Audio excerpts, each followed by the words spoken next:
Hi guys, good morning. Welcome back to Ranjini Madugowda YouTube channel. After long time ಒಂದು video ಮಾಡೋಣ ಅಂತ decide ಆಗಿದ್ದೀನಿ. So ಇವತ್ತಿನ ಡೇ ಹೇಗಿತ್ತು, ಹೇಗಾಗತ್ತೆ ಅಂತ ನಿಮ್ ಜೊತೆ ಶೇರ್ ಮಾಡೋಣ ಅಂತ. ಹಾಗೆ ಟೆಂಟಣ ನನ್ನ ಜೊತೆ ನಮ್ಮ ಅಣ್ಣ ಇದ್ದಾರೆ. ಸೇ ಹಾಯ್ ಅಣ್ಣ. ಸೊ ನಮ್ಮ ಅಣ್ಣ ನಾನು ಇವಾಗ ಕೋಲಾರ್ಗೆ ಹೊರಟಿದ್ದೀರಿ. ಸ್ವಲ್ಪ ಕೆಲಸ ಇದೆ. ಸೊ ಹಾಗೆ ಪರ್ಸನಲ್ ಕೆಲಸ ಮುಗಿಸ್ಕೊಂಡು ರಿಟರ್ನ್ ಬರಬೇಕು. So stay tuned. ಏನೇನ್ ಆಗತ್ತೆ ಇವತ್ತಿನ ಡೇದು ಎಲ್ಲ ನಿಮ್ಗೆ ಆದಷ್ಟು ಅಪ್ಡೇಟ್ಸ್ ಕೊಡ್ಲಿಕ್ಕೆ ಟ್ರೈ ಮಾಡ್ತೀನಿ. So first time long video format ಅದು ತುಂಬಾ ಟೈಮ್ ತಗೊಂಡ್ಬಿಡ್ತು. ಸೊ ಅದಾದ್ಮೇಲೆ ಸ್ವಲ್ಪ ಹಾಗೆ ಬ್ಯಾಂಗಲ್ ಶಾಪಿಂಗ್ ಅದು ಚಿಕ್ಕ ಪುಟ್ಟದ್ದು ಮನೆಗೆ ತಗೊಳ್ಳೋದಿತ್ತು, ಅದೆಲ್ಲ ತಗೊಂಡು ಇವಾಗ ಮನೆ ಕಡೆ ಮತ್ತೆ ಹೊರಟಿದ್ದೀರಿ. ಮನೆಗೆ ಹೋಗಿ ಮತ್ತೆ ಅಲ್ಲಿಂದ ಚಿಂತಾಮಣಿಗೆ ಹೊರಡ್ಬೇಕು. ಸೊ ಇನ್ನು ಊಟ ಆಗಿಲ್ಲ, ಊಟ ಬೇರೆ ಮಾಡ್ಬೇಕು. ನಮ್ಮ ಅಣ್ಣಗೆ ಹಸಿವಾಗ್ಬಿಟ್ಟಿದೆ ಅನ್ಸುತ್ತೆ. ಶಿವ ಹಸಿವಾಗೈತಾ?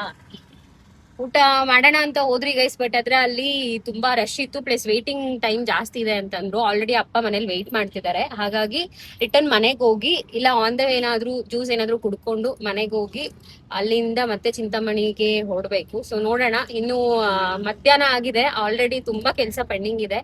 ಸೊ ಹಾಗೆ ಈ ಡೇ ಫುಲ್ ಏನೇನಾಗತ್ತೆ ಎಲ್ಲ ಅಪ್ಡೇಟ್ ಮಾಡ್ತೀನಿ. ಸೊ ಐ ಹೋಪ್ ನೀವು ನಿಮ್ ಸ್ಯಾಟರ್ಡೇನು ಚೆನ್ನಾಗಿ ಹೋಗ್ತಾ ಇದೆ ಅಂತ ಅನ್ಕೊಂಡಿದೀನಿ ಅಷ್ಟೇ. ಸೊ ಫುಲ್ ಟಯರ್ಡ್ ಆಗ್ಬಿಟ್ಟಿದೆ, ನಿಮ್ ಫೇಸ್ ನೋಡಿದ್ರೆ ಗೊತ್ತಾಗುತ್ತೆ. ಸೊ ಫಂಕ್ಷನ್ ಇದೆ ಮನೆಯಲ್ಲಿ, ಹಾಗಾಗಿ ಬೇಕಾಗಿರೋ ಐಟಮ್ಸು ಕೆಲವೊಂದು ಲಿಸ್ಟ್ ಮಾಡಿರೋದು ಅದೆಲ್ಲ ತಗೊಂಡ್ಬರೋದಕ್ಕೆ ಚಿಂತಾಮಣಿಗೆ ಬರ್ಬೇಕಾಯ್ತು.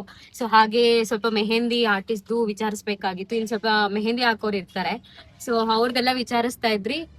ಆಮೇಲೆ ನೆಕ್ಸ್ಟ್ ಇನ್ನೊಂದು ಪಾಪು ಆಗಿದೆ ಫ್ಯಾಮಿಲಿಯಲ್ಲಿ, ಅವ್ರಿಗೆ ಬಟ್ಟೆ ತಗೊಳಕ್ ಹೋಗಿದ್ರಿ. ಸೊ ಆಮೇಲೆ ಫ್ರೂಟ್ಸು ಅದು ಇದು ಅಂತ ತಗೊಂಡು ಇಷ್ಟೊತ್ತಾಗಿದೆ, ಆಲ್ಮೋಸ್ಟ್ 5 o'clock ಆಗೋಗಿದೆ ಇವಾಗ. ಸೊ ಹಾಗೆ ನಮ್ ಜೊತೆ ಇದಾರೆ ಒಬ್ರು ಸ್ಪೆಷಲ್ ಗೆಸ್ಟ್. ಹಾಯ್, ನಾನು ಇದೀನಿ ನಿಮ್ ಜೊತೆ. ಸೊ ನಮ್ ನಿಖಿಲ್. ಸೊ ಇವ್ನು ನಮ್ಮ ಅಕ್ಕನ್ ಮಗ. ಸೊ ಫಸ್ಟ್ ಟೈಮ್ ನನ್ ಬ್ಲಾಗ್ ಅಲ್ಲಿ ನಮ್ ಫ್ಯಾಮಿಲಿ ಮೆಂಬರ್ಸ್ನೆಲ್ಲ ತೋರಿಸ್ತಾ ಇದ್ದೀನಿ ನಿಮ್ಗೆ. ಸೊ ಇವ್ನ್ ಸ್ಕೂಲ್ ಮುಗಿಸ್ಕೊಂಡು 10th ಸ್ಟ್ಯಾಂಡರ್ಡ್ ಓದ್ತಿದ್ದಾನೆ. ಸೊ ಸ್ಕೂಲ್ ಮುಗಿಸ್ಕೊಂಡು ಇವಾಗ ಹಾಗೆ ಪಿಕಪ್ ಮಾಡ್ಕೊಂಡ್ ಬರೋಣ ಅಂತ ನಮ್ಮ ಅಪ್ಪ ಕರ್ಕೊಂಡ್ಬಂದು ಬಿಟ್ಟು ಹೋಗಿದ್ದಾರೆ. ಇವ್ನ ಆಕ್ಚುಲಿ ಮನೆಗೆ ಓಡ್ಬೇಕಾಗಿತ್ತು, ಬಟ್ ನಮ್ ಜೊತೆ ಬರ್ಬೇಕು ಅಂತ ಹೀಗೆ ಡೈರೆಕ್ಟ್ ಆಗಿ ಇಲ್ಲಿಗೆ ಬಂದಿದ್ದಾನೆ. ಸೊ ಇವಾಗ ಹಾಗೆ ಹೋಗ್ತಾ ಇದೀರಿ. ಇವಾಗ ಒಂದ್ ಕಡೆ ಮೆಹಂದಿದು ವಿಚಾರಿಸ್ಬೇಕು, ಬಿಕಾಸ್ ನಾವು ವಿಚಾರಿಸಿದ್ದ ಹುಡ್ಗ ನಾಳೆ ಇರಲ್ಲ ಅಂತ ಹೇಳ್ತಿದ್ದಾರೆ. ಸೊ ಹಾಗಾಗಿ ನೋಡೋಣ. ನೀವ್ ಅನ್ಕೊಂತಾ ಇರ್ಬೋದು ಏನ್ ಫಂಕ್ಷನ್, ಏನಕ್ಕೆ ಇಷ್ಟೊಂದೆಲ್ಲ ಕೋಲಾರ ಚಿಂತಾಮಣಿ ಎಲ್ಲ ಓಡಾಡ್ತಾ ಇದಾರೆ ಅಂತ ಅನ್ಕೊಬಹುದು. ಹೇಳ್ತೀನಿ, ಆದಷ್ಟು ಬೇಗ ರಿವೀಲ್ ಮಾಡ್ತೀನಿ. ಸೊ ಇದೇ ವ್ಲಾಗ್ ಅಲ್ಲೇ ಕಂಟಿನ್ಯೂ ಆಗಿರುತ್ತೆ. ಗೊತ್ತಿಲ್ಲ ನಾನು ಪಾರ್ಟ್ ಬೈ ಪಾರ್ಟ್ ಆಗ್ತೀನ ಇಲ್ಲ ಕಂಟಿನ್ಯೂ ಮಾಡಿರ್ತೀನ ಅಂತ. But stay tuned. ಎಲ್ಲ ಮೆಹಂದಿ ಆರ್ಟಿಸ್ಟ್ ನ ಹುಡುಕಿ ಕೊನೆಗೆ ಸಿಕ್ಕಿದ್ರು, ಬಟ್ ಆದ್ರೆ ಅವರು ಇವಾಗ ಊಟಕ್ಕೆ ಹೋಗಿದಾರಂತೆ. ಹಾಗಾಗಿ ಸ್ವಲ್ಪ ವೇಟ್ ಮಾಡಿ ಬರ್ತೀನಿ ಅಂತಂದ್ರು. ಸೊ ನಾನ್ ನಿಮ್ಗೆ ಡಿಸೈನ್ಸ್ ತೋರಿಸ್ತೀನಿ ರೀ. ಡಿಸೈನ್ಸ್ ಈ ತರ ಇದೆ. ಸೊ ಅದು ಐ ಥಿಂಕ್ ಒಂದೊಂದು ರೇಟ್ ಇದೆ ಅನ್ಸುತ್ತೆ. ಅವ್ರ ಮನೆ ಹತ್ರನೇ ಬಂದ್ ಹಾಕ್ತಾರ ಅಂತ ಕೇಳ್ಬೇಕು. ನೋಡೋಣ. ಡಿಸೈನ್ಸ್ ಏನೋ ಚೆನ್ನಾಗಿದೆ. ಓಕೆ, ಇನ್ ಕೇಸ್ ಏನಾದ್ರು ಚೆನ್ನಾಗಿ ಹಾಕಿದ್ರೆ ಲೊಕೇಶನ್ ಅಲ್ಲಿ ಮತ್ತೆ ಯಾರ ಹತ್ರ ನಾವು ಕಾಂಟ್ಯಾಕ್ಟ್ ಮಾಡುತ್ತೆ ಅಂತ ನಿಮ್ಗೆ ಹೇಳ್ತೀನಿ ನಾನು ವಿಡಿಯೋದಲ್ಲಿ. ಸದ್ಯಕ್ಕೆ ಓಕೆ ಗೈಸ್, ಕ್ವಿಕ್ ಅಪ್ಡೇಟ್. ನಾನು ಆಗ್ಲೇ ಹೇಳದ್ನಲ್ಲ ಮೆಹಂದಿ ಆರ್ಟಿಸ್ಟ್ಗೆ ವೆಯ್ಟ್ ಮಾಡ್ತಿದ್ರಿ, ಅವ್ರು ಊಟಕ್ಕೆ ಹೋಗಿದ್ರು ಅಂತ. ಸೊ ಅವ್ರು ಬಂದ್ರು, ನಾವು ಅವ್ರ ಹತ್ರ ಮಾತಾಡಿ ಸೊ ರೇಟ್ಸ್ ಎಲ್ಲ ಓಕೆ ಅಂತ ಅನಿಸ್ತು. ಕಾಸ್ಟು ಓಕೆ, ಬಿಕಾಸ್ ಅವ್ರ ಎಫರ್ಟ್ಗೂ ಕಾಸ್ಟ್ಗೂ ಕರೆಕ್ಟ್ ಆಗಿದೆ ಅಂತ ಅನಿಸ್ತು.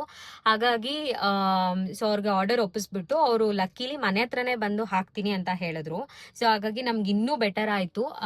ಸೊ ನಾಳೆ ಆಫ್ಟರ್ನೂನ್ ಆ ತರ ಮನೆಗೆ ಬರ್ಲಿಕ್ಕೆ ಹೇಳಿದಿರಿ. ಸೊ ಫಂಕ್ಷನ್ ಇರೋದು ಆಕ್ಚುಲಿ ಮಂಡೇ, ಬಟ್ ಏನ್ ಫಂಕ್ಷನ್ ಅನ್ನೋದು ನಿಮ್ಗೆ ಸೂನ್ ಹೇಳ್ತೀನಿ. ನಾನು ಏನಪ್ಪಾ ಹೇಳ್ತೀನಿ